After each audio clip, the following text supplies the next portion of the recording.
আসসালামু আলাইকুম। আজকের রেসিপি হলো যে আদমকুনি শাক, আর হচ্ছে যে পেঁয়াজু, আর হচ্ছে যে মাইলার শাক, তারপরে বাঁশকরুল আর মাছ, বাঁশকরুল, সাথে লেবু, আদমকুনি।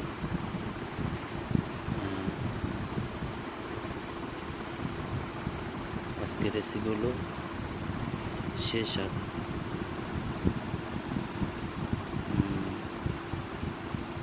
যে বাঁশকরুল, আলু, সাথে মাছ, তারপর হচ্ছে আদমকুনি, তারপর হচ্ছে পেঁয়াজু, মেলের শাক।